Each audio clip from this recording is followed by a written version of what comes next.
Ok, bonjour, et je veux parler à propos de l'examen final. L'activité est proposée pour moi, l'enseignante Tatiana Caro, qui s'adresse à un public adulte, en jeune et au niveau intermédiaire B1 de langue étrangère. Et le sujet choisi pour l'activité est l'art. Et c'est pourquoi on travaillera l'œuvre plus connue de Robert Delaunay qui s'intitule Manège des cochons. Alors, sur la base de cette explication, l'activité sera développée. Celle-ci est divisée par 2 étapes. La première étape consiste à observer la vidéo Manège des cochons pour contextualiser à l'étudiante du contenu exposé. Et ainsi, on génère en lui une intériorisation de différentes composantes qui sont traitées dans les textes audiovisuels. Justement, nous sommes à Paris en 1922. Ce sont les années folles, pour ne pas dire complètement déjantées. On chante, on danse, on fête la vie dans des cabarets éclairés de 1000 feux grâce au développement récent de l'électricité. C'est cette lumière moderne qui fascine Delaunay et le pousse à inventer avec sa femme Sonia une nouvelle manière de peindre le monde en faisant chanter les couleurs.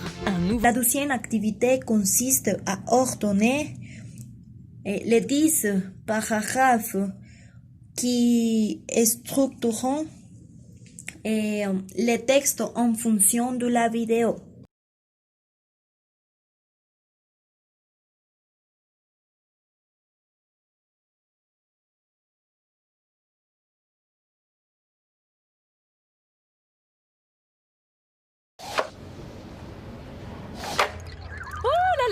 Oh là là, ça tourne! Ça tourne!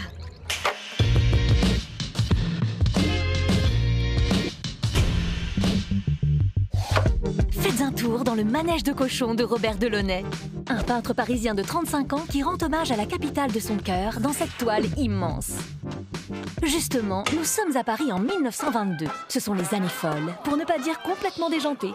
On chante, on danse, on fête la vie dans des cabarets éclairés de 1000 feux grâce au développement récent de l'électricité. C'est cette lumière moderne qui fascine Delaunay et le pousse à inventer avec sa femme Sonia une nouvelle manière de peindre le monde en faisant chanter les couleurs.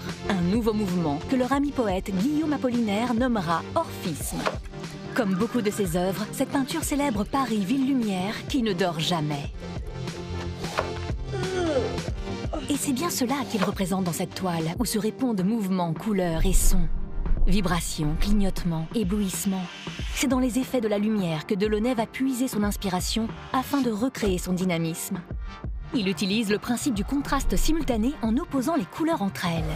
Ton froid, ton chaud. Couleurs vives, couleurs claires. Delaunay fait valser les couleurs. Les corps disparaissent dans un tourbillon joyeux. On ne distingue plus que les silhouettes des montures du manège en forme de cochon et des jambes de femmes qui jaillissent vers nous. Dans le grand carré de la toile, tout n'est que rond imbriqué et cercles concentriques. L'enroulement tumultueux des formes dynamiques emporte le spectateur dans le mouvement effréné du manège. Tout ici restitue l'atmosphère tapageuse des fêtes foraines. Mais que vient faire cet homme avec son chapeau melon et son monocle? Il s'agit de Tristan Tzara, poète dadaïste. Lui et le couple sont copains comme cochons et collaborent souvent ensemble. Oui, Robert Delaunay aime les artistes et les arts de son temps. Il va même créer des décors de théâtre et de ballet. D'ailleurs, l'œuvre sera utilisée 4 ans plus tard pour le film Le Petit Parigot. Mais ça, c'est une autre histoire.